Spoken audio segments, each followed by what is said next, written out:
వీళ్ళ ప్రచారాలు ఇవన్నీ కూడా హిందూ దేవాలయాల దగ్గరే జరుగుతాయి. అంతే కదా. మీరు ఒక వీడియో కూడా చూపించారు పబ్లిక్ ట్రాన్స్పోర్ట్స్లో, అక్కడ కూడా ఏవో పాంప్లెట్స్ ఇస్తారు అంటే ఈ బస్సుల్లో ఎక్కుతూ వేరే వేరే ప్లేసుల్లో ఇస్తారు. మరి క్రిస్టియానిటీ చర్చిల దగ్గరికి, మదర్సాల దగ్గరికి, మసీదుల దగ్గరికి, ముస్లింల దగ్గరికి వీళ్ళు వెళ్ళరండి.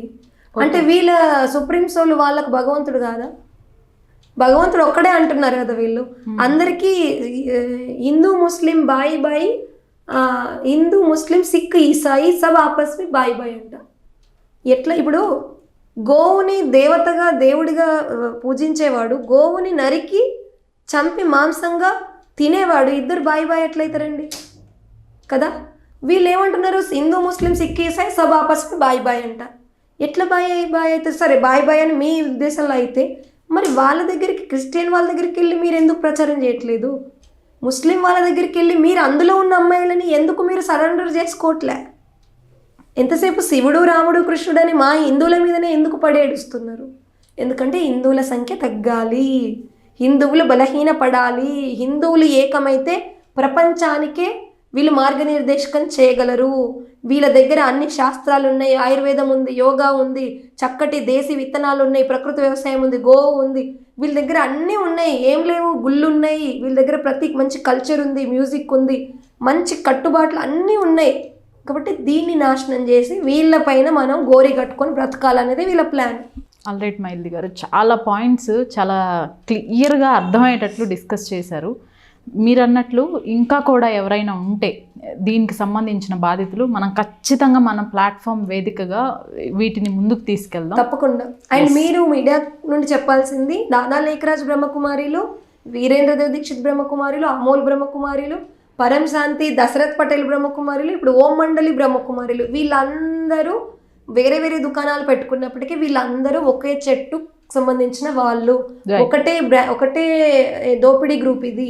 సో నేను శంకర్ పార్టీలో వెళ్ళినప్పటికీ కూడా నేను దాదా లేఖరాజ్ గ్రూప్ని వ్యతిరేకిస్తా. ఎందుకంటే అది ఇది రెండు ఒకటే కాబట్టి, ఇది వచ్చింది దాంట్లో నుండి కాబట్టి. ఓకే, నువ్వు బయటపడ్డావు, చెల్లిని బయటకు తీసుకురావాలి అనే టైంలో మెయిన్గా నాన్నగారు చనిపోయినప్పుడు అవును, ఆ వీడియో చూస్తుంటేనే చాలా బాధ వేస్తుంది. అవును, అది ఖచ్చితంగా ఎవరైనా ఆ టైంలో నువ్వు వెళ్ళినప్పుడు మీ చెల్లెలు నీతో రాలేదు కదా? అప్పుడే పట్టుకొచ్చాను. ఆ వీడియో వాళ్ళు లాగేసుకొని ఆఫ్ చేశారు కదా, అప్పటికి చెల్లికి మనసులో రావాలని ఉంది. కానీ వీళ్ళు ఆల్రెడీ బ్రెయిన్ వాష్ చేసి మా అమ్మ చనిపోయినా మేము వెళ్ళలే, మా నాన్న చనిపోయినా వెళ్ళలే, మా తాతయ్య చనిపోయినా వెళ్ళలేదు, ఇదే పరీక్ష అంటే అని వీళ్ళు వీరేంద్రదేవ్ దీక్షిత్ బ్రహ్మకుమారిలు ఢిల్లీ రోహిణిలో ఉన్న వాళ్ళు. 2018లో కూడా వీళ్ళ పట్ల చాలా న్యూస్ వచ్చింది, మీరు తిరిగి ఒకసారి చెక్ చేయండి. అండ్ దాదా లేఖరాజ్ బ్రహ్మకుమారిస్ వాళ్ళు కూడా పేరెంట్స్ చనిపోయినా వెళ్ళని వాళ్ళు ఉంటారు.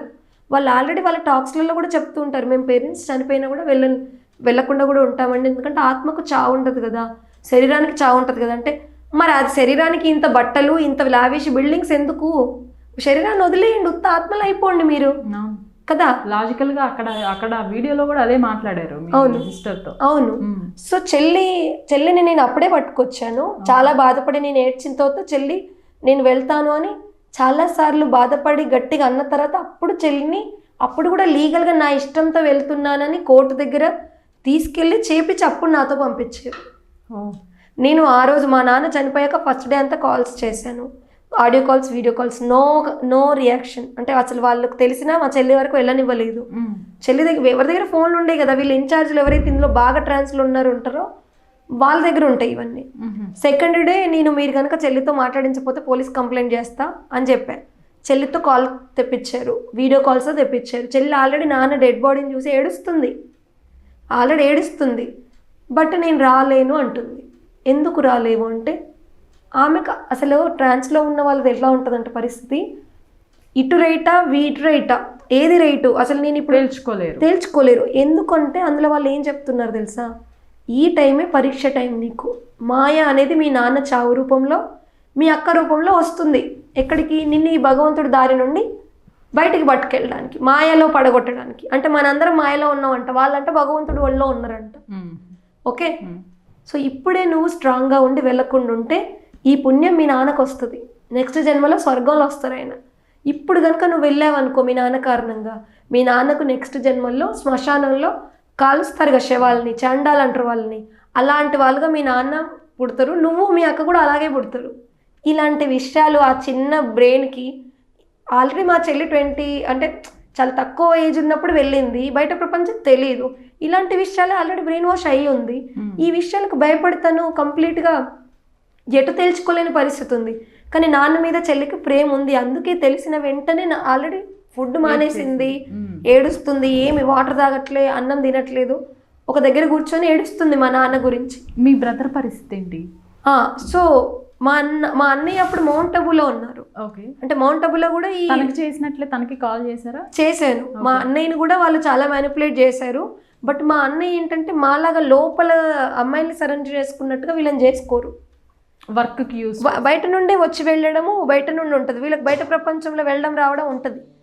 అందులో లోపల ఒక పంజరం అండి, అది చాలా అంటే ఇంత దారుణం ఇప్పుడు మనం ఉన్న టైంలో జరుగుతుంది, మన కాలంలో జరుగుతుంది, ఇది మహా దారుణం ఇది. సో అన్నయ్యను నేను చాలా చాలా బతిమలాడిన తర్వాత అన్నయ్య మనసు కరిగిపోయి అన్నయ్య వచ్చేసారు. బట్ ఇటు చెల్లిని అటు అన్నయ్యని మన నాన్న చనిపోయిండు మీరు రావాలి అని నేను బ్రతిమిలాడి ప్రాధేయపడాల్సిన పరిస్థితి. ఇలాంటి కర్మ ఎవరికి పట్టొద్దు. అది భగవంతుడి పేరు మీద వెళ్ళిరు వీళ్ళు, భగవంతుడి మార్గం అనుకొని వెళ్ళిరు. నాన్న ఇలా అయ్యాడంటే అవునా అని వెంటనే వాళ్ళకు వాళ్ళు వచ్చేసే పరిస్థితి ఉండాలి కదండి. ఇప్పుడు అదే ఆధ్యాత్మిక సంస్థలు అయితే అవునా మీ నాన్నగారు చనిపోయారా పదండి అని వాళ్ళకి 2-3 వెంట రావాలి, నిజంగా ఆధ్యాత్మికత అయితే కదా. సో ఇలాంటి పరిస్థితి వీళ్ళది.